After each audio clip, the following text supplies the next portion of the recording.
All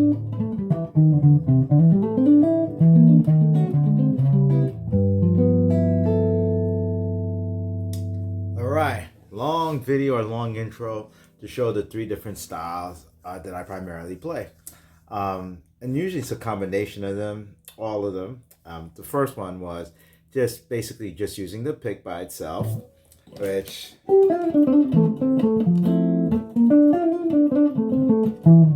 and it's not intended to be a pick, what do you call it, a pick lesson or anything like that. So everybody picks differently. There's George Benson picking, there's economy picking, there's people who rest their pinky over there, there's people who do hybrid picking, things of that nature. But it's something you have to develop, and I worked a lot on at some point. After that, I play primarily with my thumb. So as you can see, I have nails on my fingers here. But for several years, I played a lot with my thumb, and it wasn't because I wanted to be Wes Montgomery. That was the easiest way to play. When I first started playing guitar, and I'm a self-taught guitarist, that's what I played primarily, was just my fingers and a lot of my thumb. I didn't even know who Wes Montgomery was. Just it felt natural to just do this.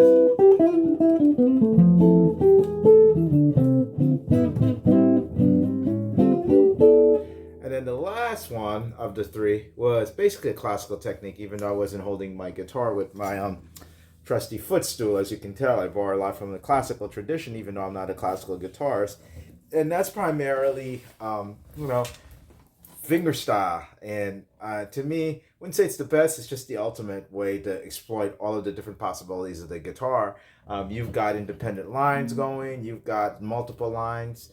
You can really treat the guitar as a polyphonic instrument once you play that kind of style, and that's pure finger style. Having said that, there are a lot of great guitarists who play what I call chordal harmony playing and use primarily a pick. If you listen to a lot of Barney Kessel's playing, he uses a pick and some combination of his fingers, but primarily a pick, and he plays a lot of chordal melodies. And Wes Montgomery obviously did the thumb, and some of Wes's best songs are obviously Mikosa and all his other chord solos. Those were done with all just the thumb. So you got chord melody going there. And as far as like classical style, there's a lot of jazz cats doing that stuff and playing some of that classical thing.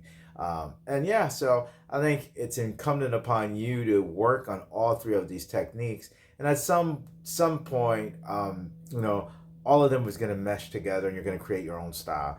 At the end of the day, they're just tools to make better music and for you to kind of express yourself. So not one is better than the other. In fact, this whole afternoon I spent watching Jimmy Ponder, a great video, and I'll talk about that video at some point. But it's basically Jimmy Ponder and this bass player playing in somebody's backyard in Philadelphia, and to me it's the essence of jazz. And Jimmy played primarily with his thumb and with a Super 400 guitar and stuff. So and to me that's the essence of jazz, like just that whole interaction. But anyway, not to digress, those are just three different ways of playing: pick, thumb, classical style fingers, and maybe wrapping all of them together. And if you have some other ways of playing, hey, by all means, obviously there's hybrid picking and things of that nature, which is a combination of pick and fingers and things like that. All right then, so as usual, practice, and practice some more.